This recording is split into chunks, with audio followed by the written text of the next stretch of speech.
Boa noite, pessoal. Dia 6 de fevereiro, separei algumas notícias aqui para a gente comentar. São notícias normalmente envolvendo aqueles temas que a gente está cansado de escutar, ativismo, né, do judiciário e as consequências, diria, nefastas e sem qualquer punição, né? Eu separei aqui. Então, vamos lá, as primeiras. Primeira delas. Aí eu vou pegar aqui, inicialmente, um artigo que o Marcelo Monteiro escreveu. É um artigo curto, saiu no Jornal da Cidade Online. Ele também colocou no Twitter. É o Mico-Leão Jurídico. O juiz do trabalho dá liminar para que empresa privada se mantenha aberta a fábrica que ela deseja fechar.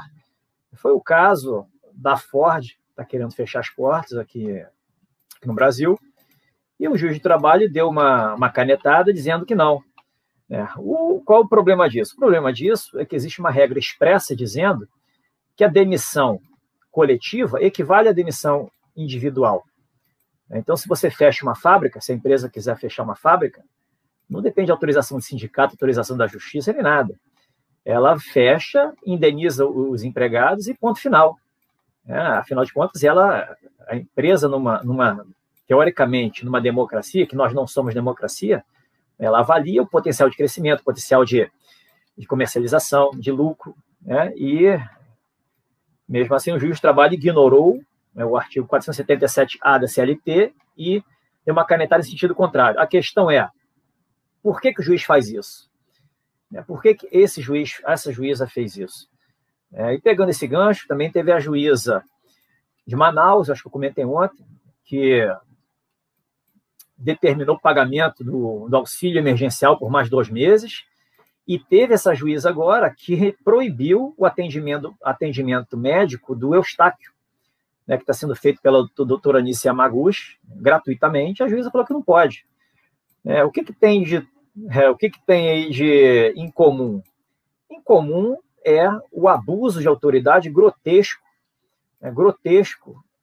sem qualquer sanção, sem qualquer punição para esses elementos. Não dá nem para chamar de juízes. São elementos infiltrados no sistema de justiça, por meio da formalização do concurso público. Porque um concurso público hoje é muito fácil você selecionar quem você quiser. Então, esse pessoal certamente não tem condição de ser juiz, não tem essa consciência para ser juiz, para decidir nada que influencie a vida alheia, que influencie ali, que tenha repercussão socioeconômica na sociedade. Então, em relação especificamente a essa do Oswaldo Eustáquio, é uma coisa mais esdrúxula ainda, porque é um atendimento à própria saúde de um indivíduo, de um cidadão brasileiro, perseguido judicialmente por abuso de autoridade grosseiro, ou seja, o juiz está dizendo que ele não pode cuidar da saúde dele. Seria caso, inclusive, eu vejo como legítima defesa. Qual é a diferença de uma juíza dar uma canetada desse tipo e alguém está te segurando a gente, para impedir a gente ir ao médico, e a gente tem que reagir de alguma forma, até mesmo com violência, para se livrar dessa pressão e conseguir o atendimento médico? Na prática, não existe diferença nenhuma. Existe que, do lado desse caso do Eustáquio, é uma juíza abusando de autoridade, com uma caneta. Mas é caso, no meu modo de ver, nitidamente de legítima defesa. Pior não é isso. Como é que ela vai fazer valer essa decisão? Ela vai decretar multa ao médico que está exercendo ali a sua atividade profissional? Ou seja, o médico não pode atender gratuitamente ninguém, por vontade própria, um ato de caridade, porque um juiz não deixa. O juiz vai aplicar multa. Multa com base em quê? No arbítrio? Na pura vontade? É o nível da distopia que a gente se encontra hoje. A falta de punição leva a isso. Eu gosto de falar, o Bolsonaro sempre dizia como deputado, e agora eu nunca vi repetindo depois de presidente, mas o ser humano só respeita aquilo que ele teme. Infelizmente, não existe temor algum por parte desses pseudo-julgadores quando descumprem as regras básicas de direito, regras expressas de comportamento, inequívocas na sua interpretação, descumprem para aplicar a principiologia, onde você manipula ali o conteúdo a gosto, você injeta a sua ideologia de preferência, você persegue, você comete crimes, essa que é a realidade também, e por aí vai, né? Eu diria que a gente está ainda estamos chegando no pior possível da nossa realidade jurídica nacional, né? Ainda vai piorar um pouquinho. Bom, outra notícia aqui que me chamou a atenção, nesse ativismo, né? STF libera a privatização da Casa da Moeda e outras 5 estatais. E, além disso, é uma mais fresquinha também, o próprio tribunal, né, ele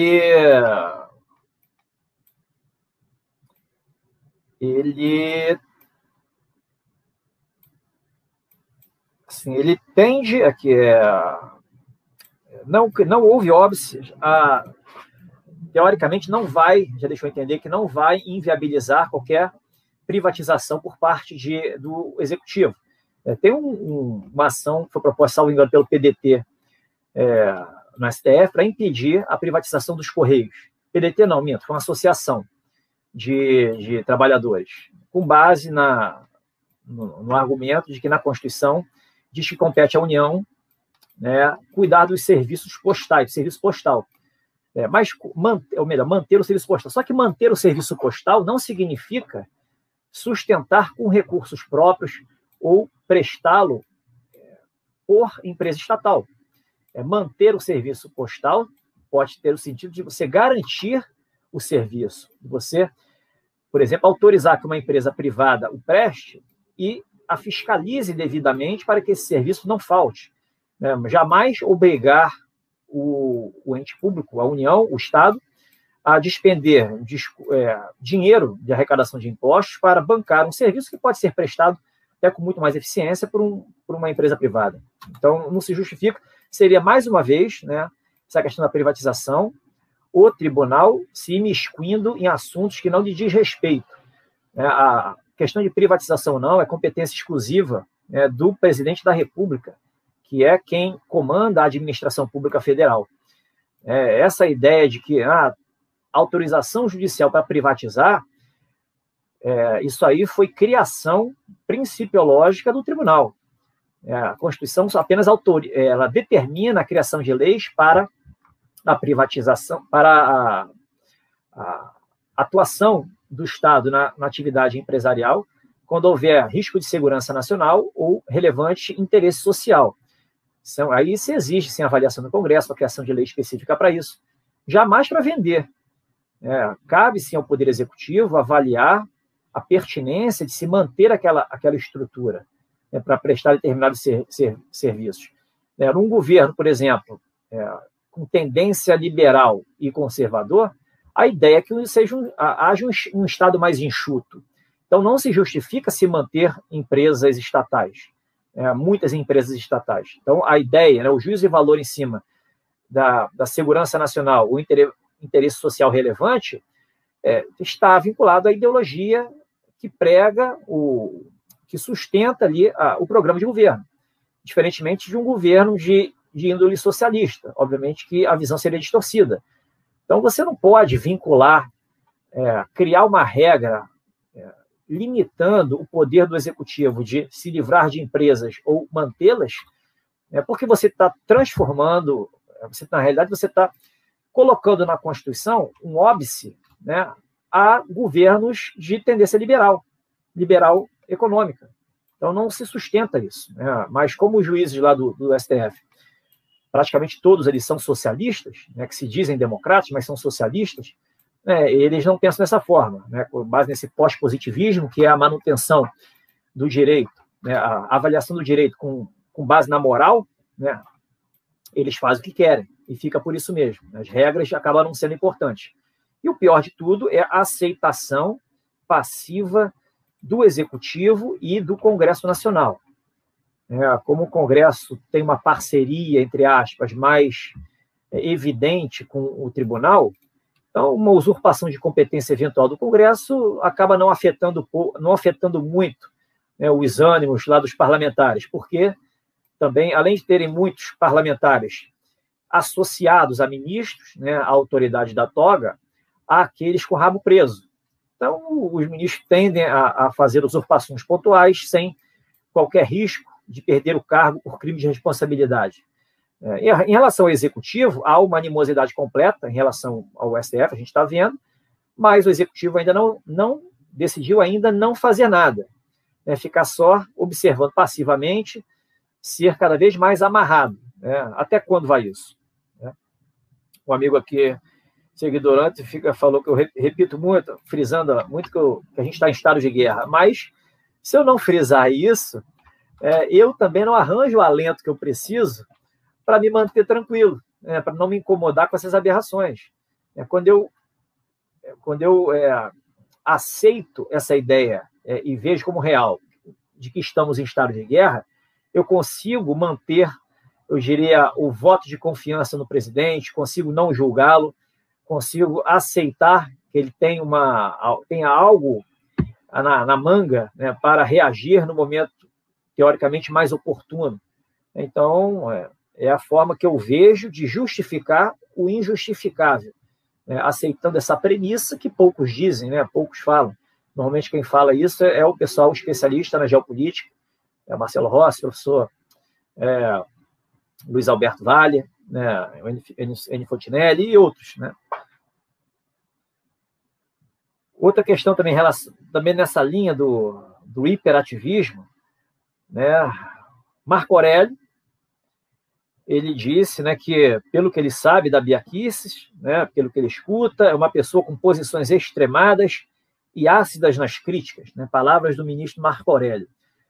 O que ele quis dizer com isso? Extremada e ácidas nas críticas. Será que o ministro não sabe quem é a Bia Kicis? Não sabe o que ela pensa? Será que ele precisava replicar essa fala de uma pessoa, certamente de extrema esquerda, uma pessoa que busca destruir o governo Bolsonaro? Que quem fala isso da Bia Kicis é esse tipo de gente. Uma pessoa que, não vou nem falar de caráter, porque ela fala por si, o caráter se mostra por si com esse tipo de afirmativa. O ministro precisaria replicar isso, dizendo que o que ele conhece da Bia Kicis é esse qualificativo. Mais um ato, eu diria, uma manifestação infeliz de um ministro, desqualificando indiretamente a potencial presidente da Comissão de Constituição e Justiça da Câmara. Mesma coisa, essa discussão de bastidores, que se a nomeação da Bia Kicis vai ser um ato de declaração de ato de guerra ao tribunal. O que significa isso? Declaração de ato de guerra ao tribunal? Que força esse tribunal tem para se sentir ofendido? Ou seja, se sente ofendido quem tem culpa no cartório. Então, não tem o menor sentido essa declaração dizendo que vai ser um ato de guerra do Congresso ou do Executivo contra o tribunal. O que tem que ser feito é nomear mesmo, ou deixar ela ser presidente, e vamos ver o que esses ministros guerreiros vão fazer. Vamos ver qual vai ser os atos de retaliação que eles vão ousar fazer, porque é muito fácil, eu gosto de repetir, é muito fácil colocar um fim nisso. E como é que se coloca um fim nisso? Eu vou trazer aqui um postzinho do professor Olavo de Carvalho. Ele botou, não foi do dia 18 de janeiro do Twitter, que eu achei interessante, que tem a ver. O professor escreveu, a confiabilidade da grande mídia é o fundamento de toda a sociedade democrática. O que significa isso? Qual a leitura que eu faço só dessa primeira frase? O que acontece? Quem mais replica essa ideia de democracia é a imprensa. Isso aí faz parte do politicamente correto. Falar que o Brasil não é democracia é um assinte, é um atentado às instituições, é isso ou aquilo, vem aquela narrativa do politicamente correto, agressiva, que justifica aí uma perseguição a quem fala diferente. Então, assim, a gente parte dessa confiabilidade, na realidade que já esse padrão de confiabilidade está incutido aí no inconsciente coletivo,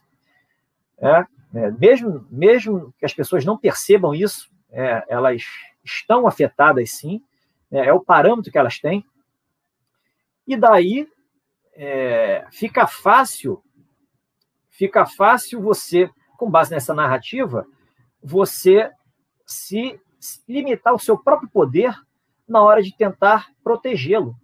É o que está acontecendo hoje na presidência da República.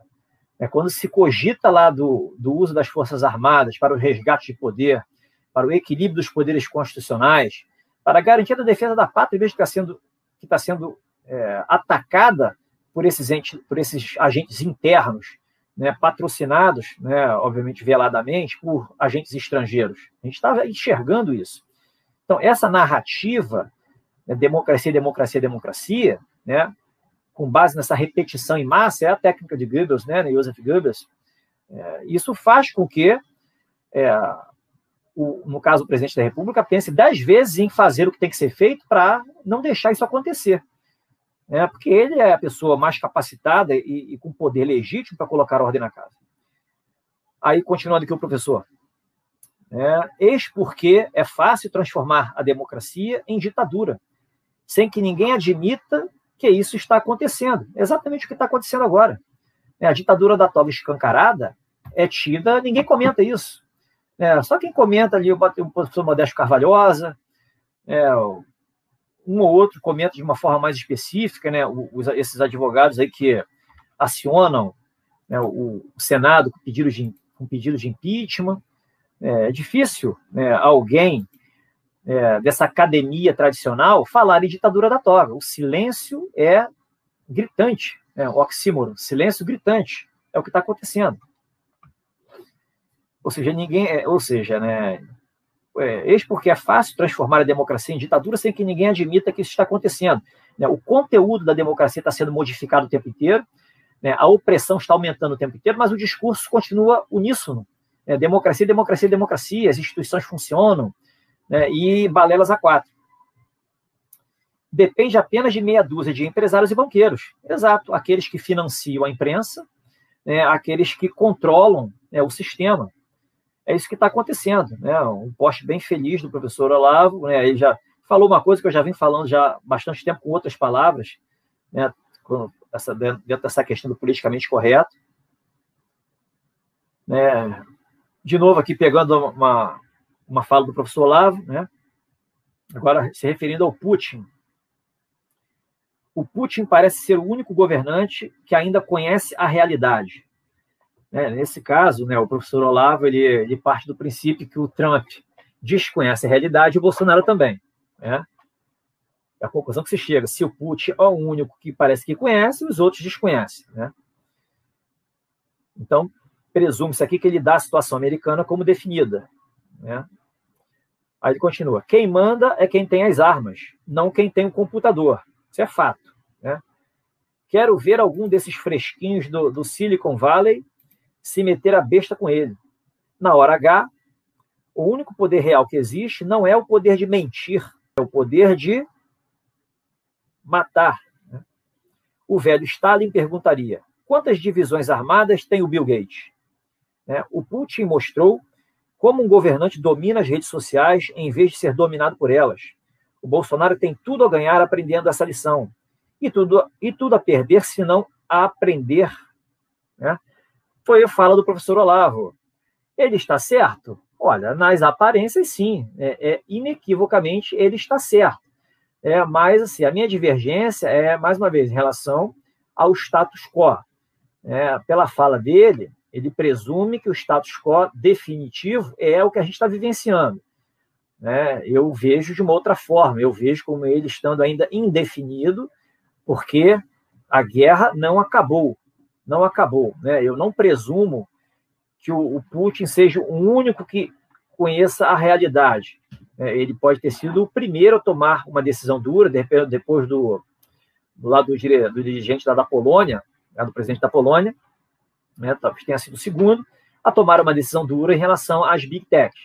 Mas será que lá nos Estados Unidos vai continuar como está? Um Estado referência da democracia para o mundo? Vai aceitar isso que está acontecendo? Esse é o desfecho?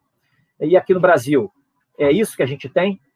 Uma troca de peças no comando do Congresso, no Senado, na Câmara, uma aposentadoria de um, e essa politicagem, né, ali se arrastando, né, as aulas sendo sabotadas, e por aí vai. É isso que vai fazer o país ser de primeiro mundo, esse novo alinhamento com o presidente da Câmara, do Senado, como se um projeto de lei fosse resolver o problema do Brasil, uma PEC, como se o que está aí, com esse sistema jurídico, fosse resolver o problema do Brasil.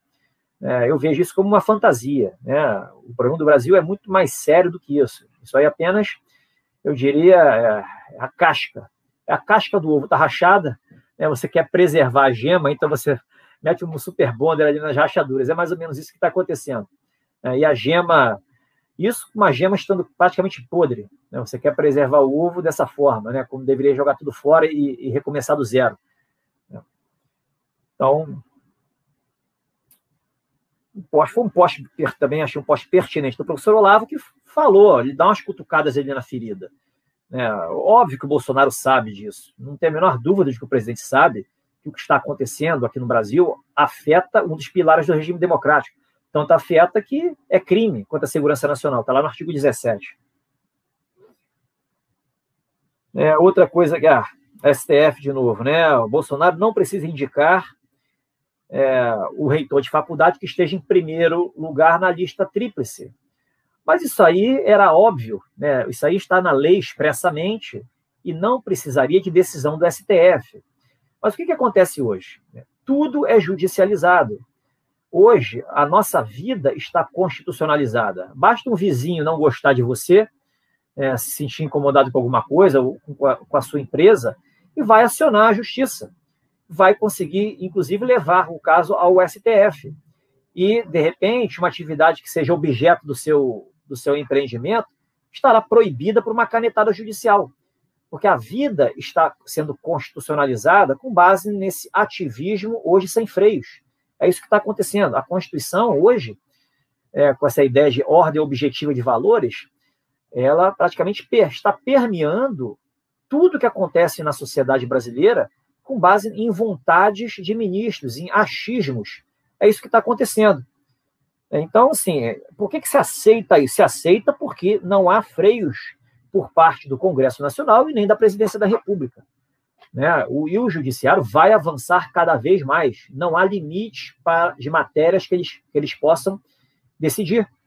Por quê? Porque eles se sentem intocáveis, eles se sentem donos do direito. É isso que a faculdade de direito vende, né? Quando o tribunal tem a última palavra sempre, princípios valem mais do que regras, né? Direitos fundamentais são valores, né, que independem de Congresso Nacional, de leis de Congresso Nacional para serem implementados, e por aí vai. Aí você começa a engessar, chamando de direitos sociais de cláusulas pétreas, né? E complicou, né? A gente está com a vida engessada, com o Estado paralisado, estagnado, com a economia estagnada, né? Atrasada ali há séculos, há décadas, com base, né? Com fundamento nesse óbice que é o sistema de justiça hoje, né? Que é uma trava gigantesca aí para a gente deslanchar e se transformar um país democrático de primeiro mundo algum dia, né? A gente, inclusive, está fora da direção, né? Vamos torcer para que, muito em breve, dentro de 1, 2 meses, o Brasil rompa esse ciclo, algo aconteça e comece a caminhar na direção correta.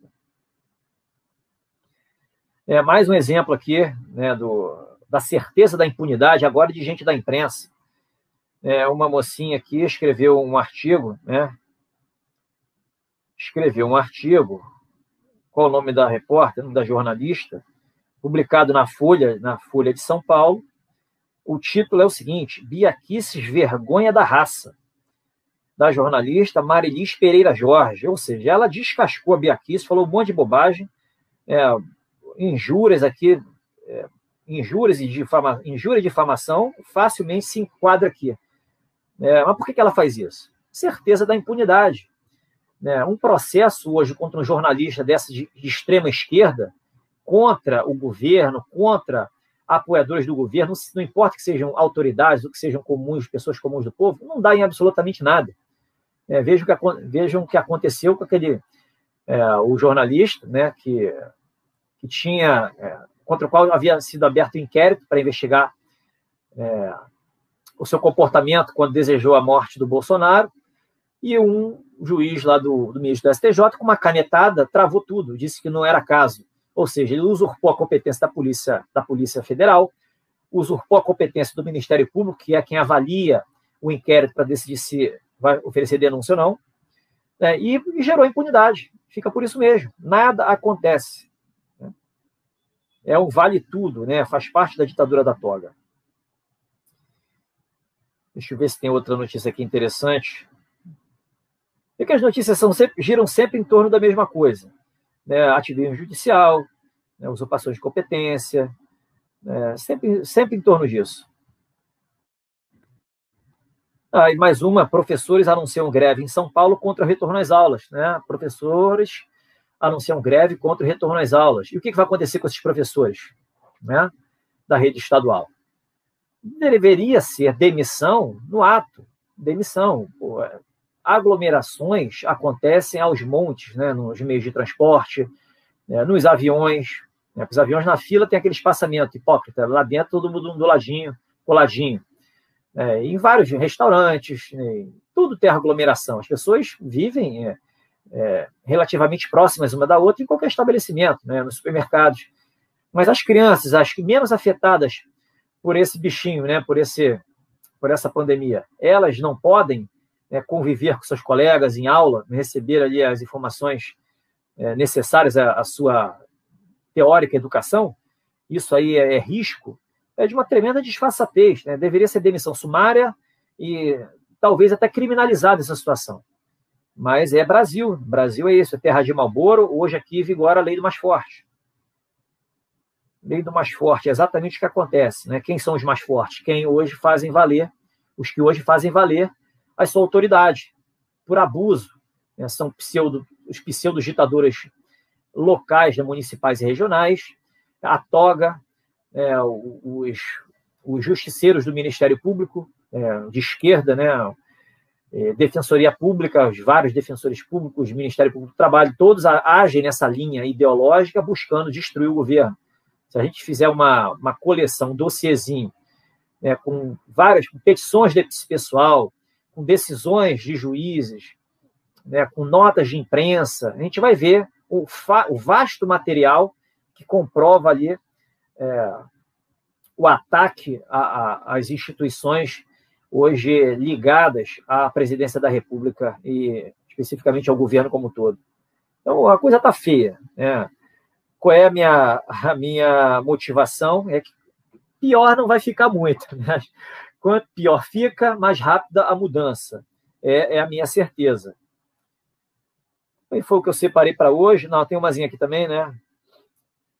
Aquele casalzinho, teoricamente, seria o responsável pela censura provocada pelos Sleeping Giants Brasil, agora está querendo forçar o PicPay. O PicPay a cancelar o anúncio no canal Terça Livre. Ou seja, né, será que aquele casalzinho mesmo é responsável por essa empresa? Um casalzinho de 20 e poucos anos? Dificilmente, né? Muito provavelmente tudo leva a crer que tem gente grande por trás. Gente grande e gente famosa, né? Gente famosa que já foi até cogitada, não vou nem mencionar nome aqui, mas alguém ligado ao Partido Novo, né? A Globo, então tem gente famosa aí, supostamente envolvida com essa picaretagem. Mas eu tenho certeza, minha íntima certeza, que isso não dura, isso vai acabar. Pois bem, 29 minutos falando aqui, vamos ver o que vocês têm aqui de questionamentos ou de pergunta. Vamos ver aqui, lá de cima. Boa noite a todos, Neide, Nice, Luzimar, Eliane, boa noite também. Será que não vai ter a live? Live de quem é essa live? Eu já entrei, certamente não é esse bate-papo aqui, né? José, boa noite, José. Cláudia Ludolf, boa noite também. Maria Almeida. Cláudia Ludolf, por que o juiz faz isso? Até o Border Collie esconde os olhos de vergonha quando ouve o BD. Olha, o juiz faz isso. Qual juiz você está falando? Desses juízes aqui? Não, o juiz faz isso porque não tem medo, né? A certeza da impunidade. A única coisa que faz a pessoa abusar da autoridade é a certeza da impunidade. Mesmo que ele tenha consciência do abuso de autoridade, ele sabe que uma pena de 1 a 4 anos não dá cadeia, é regime aberto. E 1 a 4 anos, ainda por cima sendo réu primário, para pagar ali uma cestinha básica, né? Não dá absolutamente nada. Então é confortável. Você pode testar o sistema, né? Porque, eu diria, na melhor das hipóteses para ele, o que vai acontecer? Ele vai pagar não vai acontecer nada, ele vai ter azucrinado a vida daquele que foi ofendido pelo abuso de autoridade. A melhor das hipóteses para ele. E a pior das hipóteses? A pior das hipóteses seria ele ser processado, condenado, receber ali uma punição criminal também, né, ser suspenso da magistratura por um tempo, pagar uma cesta básica e pagar uma indenização por danos morais àquele que foi violentado. Mas isso aí é utopia, né? Aqui no Brasil de hoje isso é impossível. Não dá para se cogitar isso. O que estão fazendo? Maria Lourdes, tudo bem, Maria? O que estão fazendo com o Eustáquio é realmente, eu diria hoje que ele está se transformando num mártir. O mártir, um foco de resistência, né, a essa ditadura que a gente vive. É isso que está acontecendo. Francisco Antônio, tudo bem, Francisco? Boa noite, Renato, a todos os seguidores. Sou de Fortaleza. Pô, legal, Fortaleza. Estamos vivendo aqui um lockdown de segunda a sexta, né? 20 horas fecha tudo. Pois é.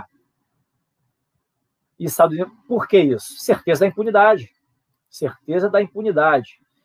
A única forma de se acabar isso é intervenção federal, né? Ou GLO. Resolve isso. Quem pode resolver o problema aí é o presidente da República. Mais ninguém. Não tem outro jeito. Qualquer outra solução é paliativa. Se o lockdown em Fortaleza cometido pelo prefeito, o governador também pode resolver. Só que o governador certamente deve estar alinhado aí com o prefeito, ele não vai fazer absolutamente nada. Então, seria caso, o governo federal poderia intervir no Estado. Mas como é questão do município, o GLO cairia muito bem. O GLO cairia muito bem, resolveria. E puniria esse pessoal todo. Com base na aplicação legítima da força institucional. São aqueles 3 numerozinhos lá que tem lá na Constituição, que não é golpe, é uma ação cirúrgica, pontual e temporária, um bate e volta, uma incursão, eu diria assim. Por quê? Porque as instituições não funcionam. Não funciona, a gente está vendo. Se funcionasse, isso aí jamais estaria acontecendo, presumindo-se que o Brasil tem uma pretensão democrática. Então, assim, os fatos falam por si. Não precisa nem ser muito conhecedor do direito, só pensar um pouquinho, ter um pouquinho de raciocínio lógico, e saber ler, ler as coisas certas, ler a Constituição, ler as regras que falam a respeito desse tema.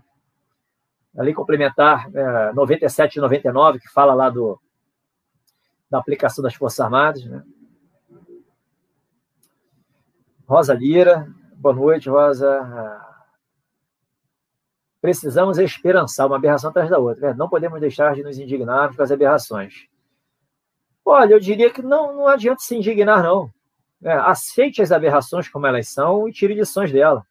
Não adianta ficar indignado. Porque se ficar indignado é sofrer de graça, gratuitamente. É um sofrimento inútil. Eu falei, a realidade a gente não consegue brigar, não pode brigar contra ela, que é burrice. É burrice brigar com a realidade. Nem diria burrice no primeiro momento, é desconhecimento. Acaba sendo burrice se insistir nesse procedimento, nessas atitudes. Isso não significa não fazer nada. Aceitar a realidade não significa ficar passivo, inerte, sem fazer nada. São coisas diferentes. Significa aceitá-la como é, tirar lições, e buscar soluções. Fazer diferente. Pelo menos aquilo que estiver no nosso alcance. Mara Freitas, tudo bem, Rara? Eu penso que é maldade de coração. Para mim, não tem explicação. Uma juíza, pois é uma pseudo-juíza. Isso aí não é atitude de juíza, é atitude de uma tirana. Atitude de tirana, não é de juíza. Uma pessoa que desconhece a lei e que atua com aquele ranço de uma ideóloga de esquerda que não aceita o resultado das urnas, não aceitou o resultado das urnas. Tem ainda a ideia de que, se tratando de direito do trabalho, que a Justiça do Trabalho serve para proteger empregado. Isso é uma mentira. A Justiça do Trabalho serve para julgar conflitos decorrentes de relações de trabalho. E ganha quem tem razão, ou o empresário, o empregador, ou o empregado, o trabalhador.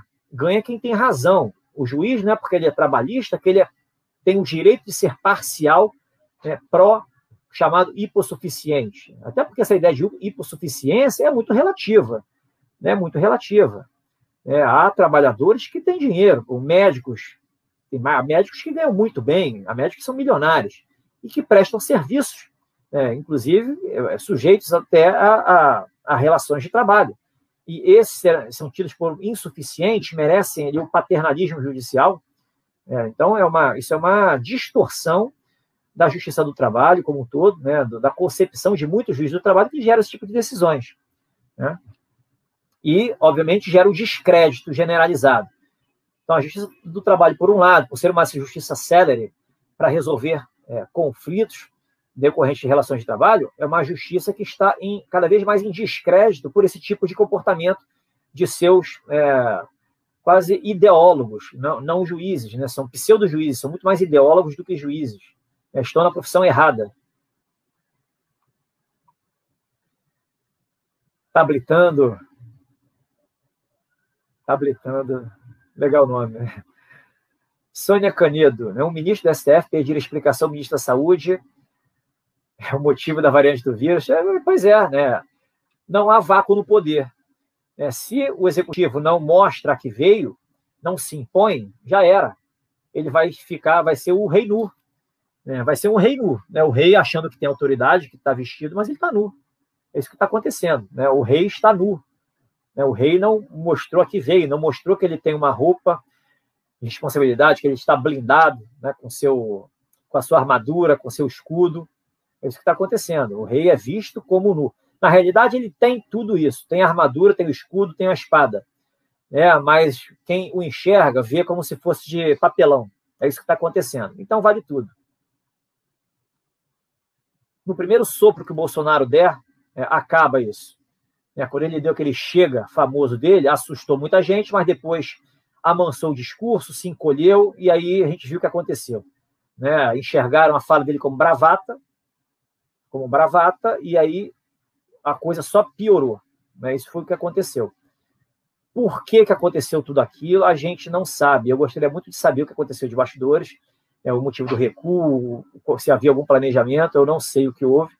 Por isso que eu falo, eu gosto de me apegar a essa premissa de estado de guerra, porque me dá respostas para tudo, me faz aceitar tudo o que está acontecendo, presumindo ali o conhecimento do Bolsonaro, do que ele está fazendo, presumindo a existência de algum plano para lidar com essa situação, presumindo ali algum prazo máximo de tolerância para aceitar esse esgarçar ou até mesmo arrebentar dessas diversas cordas. Então, quando eu falo estamos em estado de guerra, é uma forma que eu tenho que me dá esse alento e justifica tudo isso que está acontecendo. Sem essa premissa, nada disso justifica. Aí a gente tem que presumir coisas ruins e eu prefiro não fazer isso, que eu posso estar sendo leviano. Fala, Marcos. Então, Bolsonaro deve ter um plano além deste muro. Olha, foi o que eu acabei de falar. Pois a ditadura do STF judiciário no geral está dominando o Brasil e atrasando anos do progresso jurídico. Isso é fato, ninguém nega isso. Por isso que se eu não presumir isso, alguma coisa está errada. Aí eu posso dizer que o meu juízo de valor será o mesmo que você tem agora. Porque seria impossível defender o que está acontecendo. Impossível, completamente impossível defender o que está acontecendo. Aceitar o que está acontecendo, aceitar a postura passiva de quem tem tudo nas mãos para colocar fim nisso tudo em uma semana. Em uma semana. Poucas incursões resolvem o problema do Brasil. Tem que saber fazer e saber se comunicar. Engole esse pessoal fácil. Tudo bem, Regina? Boa noite. Ieda Belarmino, boa noite. Fala, Gustavo. Sei imiscuindo desde a posse do PR, parece que esse não tem... Pois é, Mas terá fim, com certeza. Eu acredito, aí vem meu ato de fé. Eu tenho fé numa força superior, no poder criador invisível, no Deus, que isso aí não vai ficar assim.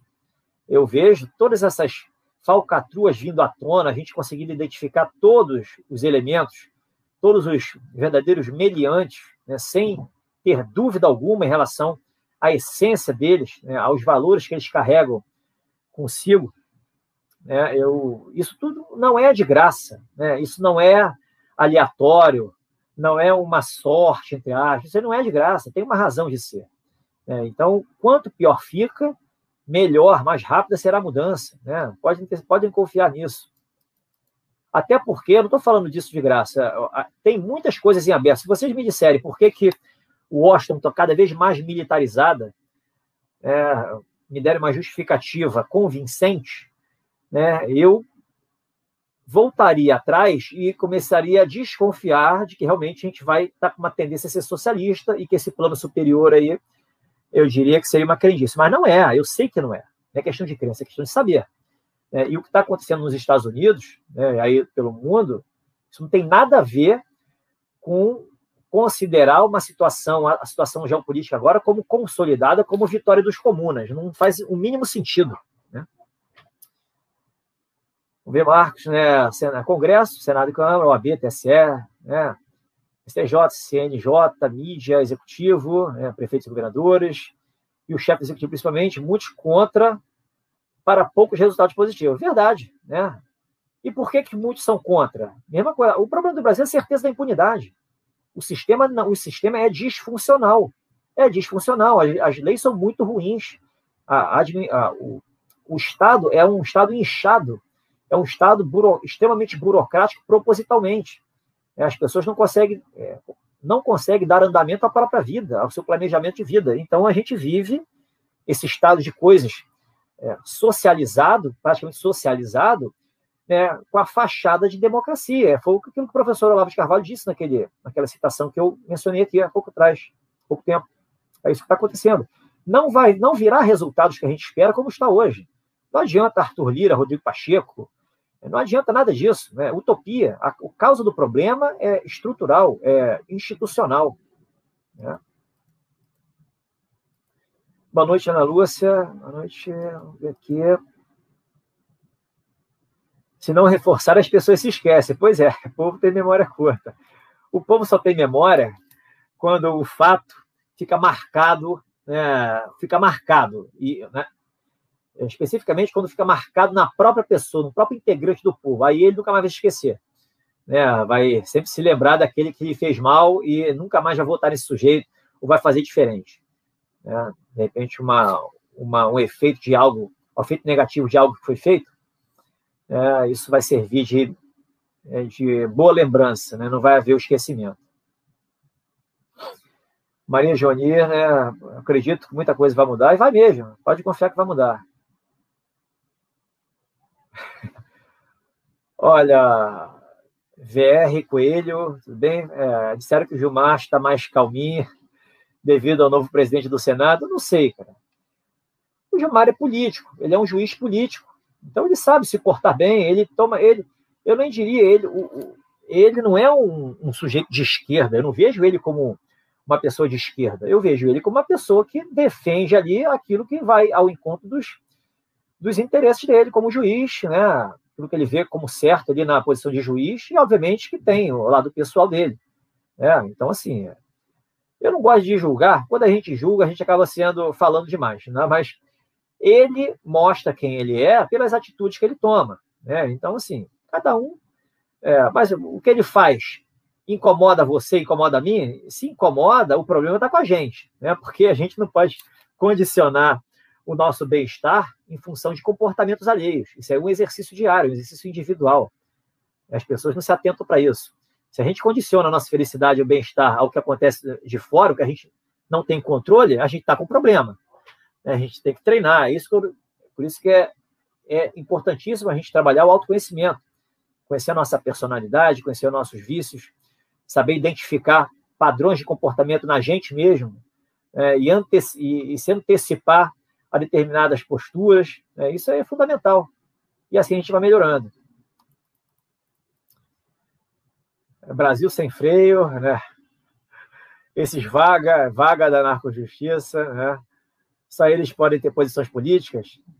Hoje em dia, sim. Hoje em dia, sim. Eles não só podem, como eles se expressam, né, fazem juízo de valor em relação ao presidente da República, criam uma narrativa fortíssima do politicamente correto. Vejam a fala do Fux em relação ao novo presidente do Tribunal de Justiça do Mato Grosso do Sul. O ministro Fux disse que ficou estarrecido com aquele discurso, entre aspas, negacionista do presidente do Tribunal de Justiça, né, negando o que está acontecendo. Pois é, né, a realidade científica do Fux é diferente do presidente do Tribunal de Justiça. Né? A minha é alinhada com a do presidente do Tribunal de Justiça do Mato Grosso do Sul. É alinhada a do Bolsonaro. É alinhada ali, eu diria, as pessoas que pensam como a gente. Né? Não é o caso dos tribunais. Né? Isso aí é fato. Renato sempre tem razão? Não, nem sempre. Eu não tenho razão nenhuma. Eu apenas tenho razão para mim, jamais para os outros. Eu passo a mensagem, façam sempre o filtro. Vocês fazendo o filtro, aí vocês vão avaliar se vale a pena, se tem a ver o que eu estou falando ou não. Eu não faço questão de ter razão, não é para isso que eu falo, não é para ter razão, não. Eu falo apenas para levantar reflexões. Ricardo Monteiro, ainda acredita na reviravolta do Donald? Com certeza. Assim, tenho muita confiança nisso, muita confiança. Né? Muita confiança.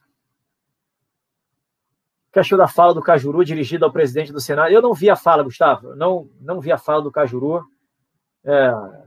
Imagino que tenha sido uma fala dura, né, fazendo referência ao Alcolumbre que saiu, para não repetir os mesmos erros. Deve ter sido algo nesse sentido. O Cajuru, ele tem um discurso, eu diria, um discurso muito correto. Né? Às vezes, no conteúdo de determinadas matérias, eu posso ter minhas divergências, mas ele tem um conteúdo, uma análise, uma argumentação muito boa, né? Muito coerente, né? Pelo menos com essa ligação, com essa coisa vinculada à ética, vinculada à boa moral, né? O bom funcionamento das instituições. Não acredito que tenha sido um discurso interessante, eu não vi o discurso. Brasil sem freio, mas e os generais melancias que aconselham o presidente? Olha, Brasil sem freio, não sei qual é o teu nome, mas tudo bem. Olha, eu não sei o que acontece nos bastidores. Não sei o que acontece nos bastidores. Pode haver oficiais generais que ponham panos quentes ali, que enxergue isso aqui como democracia e que ache que se o presidente fizer alguma coisa vai sofrer impeachment. Pode sim, mas eu vejo, se for isso, para mim é uma visão totalmente equivocada da realidade, visão distorcida. Né? É o que eu falo, tá? É uma prisão cognitiva que enclausura o generalato, né? Os generais que pensam dessa forma. Os generais, que eu diria, os chamados generais raízes, né, que eu espero que existam e que sejam os que estejam lá, são generais que entendam que a gente está no estado de guerra, entendam que o que ocorre aqui no Brasil é um show de horrores institucional, é um show de crimes, de ilícitos, de tudo quanto é canto, e que precisa de um freio de arrumação, por meio de punição. E que essa punição não veio ainda porque não seria o momento oportuno. É isso que eu esperaria de generais, né, que assessorem o presidente da República. Não sei o que eles pensam, não tenho a menor ideia, mas eu parto do princípio, mais uma vez, estamos num estado de guerra e que os generais que assessoram o presidente sabem disso e têm o mesmo, talvez não tanto conhecimento quanto o Bolsonaro em relação aos papos que houve lá que fez lá com o presidente americano, o ex-presidente americano, mas que saibam de coisas que o Bolsonaro sabe também de extrema importância para se colocar fim nessa bandalheira aqui no Brasil. Eu sempre gosto de lembrar naquele discurso do Bolsonaro, Imperatriz do Maranhão, em breve, se Deus quiser, extinguiremos o comunismo aqui do Brasil. Não sei se ele falou até da face da terra, né, mas falou do Brasil, acho que falou. Eu sempre me apego a esse discurso. Foi bravata do Bolsonaro? Será que foi bravata? Eu não vejo como bravata. Não aceito que tenha sido bravata. E além depois do discurso, logo depois foram um discurso na formatura de cadetes lá, de aspirantes da AFA, aspirantes da AMAN, de guardas marinhas na Escola Naval, fazendo sempre ressalva que nossas liberdades nunca estiveram tão ameaçadas, que as Forças Armadas estarão prontas para defendê-las, alertando os formandos que se atentem para a situação do país, né, para as questões que estão acontecendo, fiquem alertas. Então, esse tipo de discurso, a gente pega essas falas soltas do Bolsonaro, dá para encaixar no nosso quebra-cabeça e ver que ele sabe o que está acontecendo. Mais lá atrás, lá para abril, depois que houve as invasões lá daquele inquérito, esse inquérito totalitário lá do tribunal, ali na frente do Palácio da Alvorada, né, uma lá, apoiadora do presidente, foi falar do presidente, do que estava acontecendo, das carrocinhas sendo tomadas, fechando extinção de empresas. Ele falou, eu sei tudo o que está acontecendo, né, eu já conheço esse pessoal há muitos anos, eu não vou fazer nada no momento, né, não vou fazer o que estão querendo que eu faça, vou deixar virem para a trincheira. Ele falou isso. E a gente está chegando nesse momento. Está chegando nesse momento. Tem que ter um pouquinho de paciência. Né? É difícil? É difícil, é um desafio pessoal. Mas não tem jeito. Né? Sem dúvida, Fortaleza já era. Fortaleza já é uma ditadura. Fortaleza já é uma ditadura, não tem jeito. É de Bahia. Você tem que fazer uma live com o Luciano César. Olha, eu sou aberto a fazer. Eu só não bato papo com esquerdista. Não faço live com esquerdista. Não faço. Qualquer pessoa bem intencionada de direita, eu bato papo. Se me convidar, eu vou, na boa. O fato de pensar diferente, falar coisas diferentes, né? Isso não me incomoda de modo algum. Eu gosto do Luciano César, independente do que ele fale, né? Tem certas coisas que eu não tenho como provar que seja verdade. Também eu não falo que é mentira, mas eu gosto, né? Eu penso na mesma linha dele, e torço para que tudo que ele fale se confirme, fico na torcida.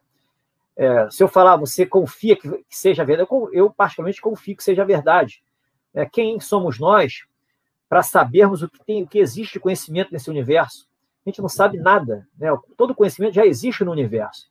Ele apenas é revelado quando a sociedade amadurece, chega a um ponto que mereça que, por exemplo, surja um Einstein da vida e crie lá a teoria da relatividade e dali surja a tecnologia com base nessa revelação trazida por ele. Então, a sociedade, o conhecimento, ele vem surgindo em função disso, do amadurecimento da sociedade, da evolução espiritual das pessoas. Mas tem gente que discorda disso, tudo bem, pode discordar, mas essa é a minha concepção de vida e é uma concepção que eu vejo que faz sentido, a conta fecha. Né? Você viver sem ter a consciência de que estar aqui para se transformar em alguém melhor, né, um ser humano melhor, espiritualmente falando, eu vejo, se desconsiderar isso, praticamente um compromisso que a gente assume, né, por estar vivo, achar que isso é bobagem, eu vejo que a vida, para mim, perde sentido. Perde sentido. Né? Então, assim, é a minha leitura da vida, né, uma das peculiaridades. Mas se me convidar, eu vou, não tem problema nenhum, não vou mais não. Leda Menezes, obrigado, fico feliz que você goste das mensagens. Falei, eu sou mero mensageiro, o que importa é a mensagem, né? Arthur Weintraub ganhou uma causa na justiça, ótimo, ele deve ter sido ofendido várias vezes, né? A questão vai até qual instância? Que a justiça é loteria. Você pega um juiz conservador, um juiz teoricamente decente, vai dar ganho de causa. Porque as aberrações todas vêm do lado esquerdista, né? A grande maioria. Né? Não falar todas, a grande maioria.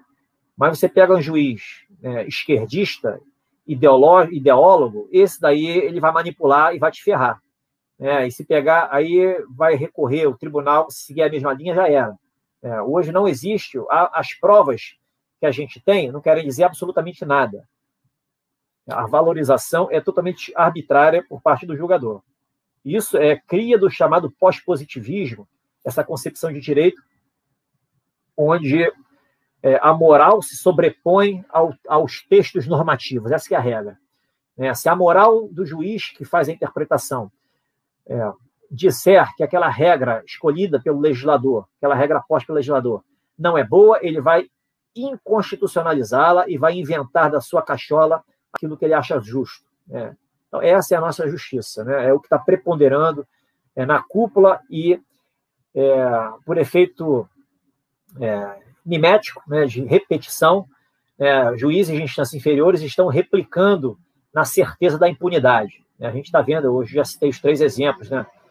Deferimento de auxílio moradia, auxílio emergencial em Manaus, o juiz de primeira instância, uma matéria que é do Congresso da Presidência da República, o juiz de trabalho que mandou proibir a Ford de fechar a empresa, olha que absurdo, e outras nesse sentido, né?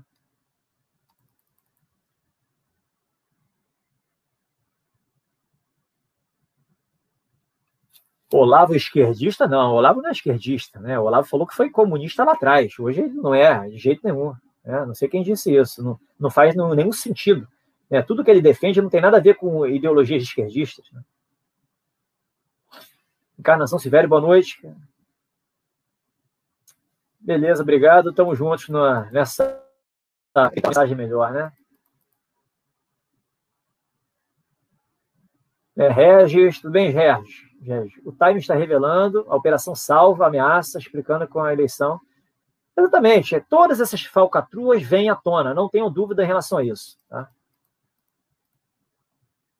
Maria Almeida, professor, assistiu o canal Pátria e Defesa e o canal Arte da Guerra. Ninguém vai se meter a bravo com o Putin. Ele tem, mas é óbvio, né? Nem precisaria meter o dedo na bomba, né? Na nuclear. Né? Ele é um cara lá na Rússia, é linha dura.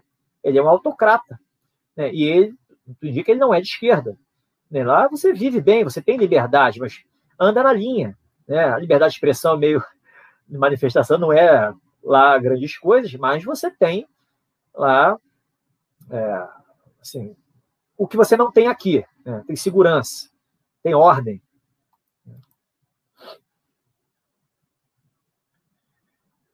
Regis, para derrubar Trump, não, isso aí é uma aparência, né? Ainda o jogo não está finalizado. Vamos aguardar mais um pouquinho. Já falaram em 4 de março. Vamos aguardar até meados de março. Meados de março é um prazo, eu diria, assim, excelente para ter ali como uma referência. Mas se não acontecer nada, olha, eu falo, a gente não tem como prever, né? O tempo aqui na Terra é diferente do tempo lá universal, né? Do tempo no âmbito espiritual. Não acontecer nada, paciência, a gente vai ter que lidar com essa realidade. Mas mesmo assim, pressupor de que o que está aí não tem jeito, eu vejo como uma fantasia, né? Não faz sentido. Tudo bem, não acontecer em março, pode acontecer em abril, pode acontecer em maio, pode acontecer em qualquer momento, né? Pode ser uma catástrofe natural que nunca houve, pode ser morte, pode ser acidente, pode ser qualquer coisa. Pode ser uma guerra civil, pode ser qualquer coisa. Esse sistema hoje é insustentável. A gente conta com uma ruptura, com uma mudança que seja pacífica. A gente conta que o QAnon realmente se confirme, né, aquilo lá se confirme e traga ali uma resposta que todo o Ocidente deseja, não apenas os Estados Unidos, todo o Ocidente que busca assim, um Estado democrático decente, primeiro mundo, né, com ordem, né, com realmente uma justiça decente, que valorize o mérito, valorize o empreendedorismo, valorize a autorresponsabilidade, as próprias escolhas mesmo decorrentes do livre-arbítrio. Então, a gente espera que seja de uma forma pacífica, a gente espera que parta dos Estados Unidos o desfecho disso tudo e se replique aqui. Eu tenho falado, como estamos em estado de guerra, o desfecho aqui não necessariamente estará vinculado ao que diz essa legislação capenga que a gente tem aqui e essa Constituição manipulada, né?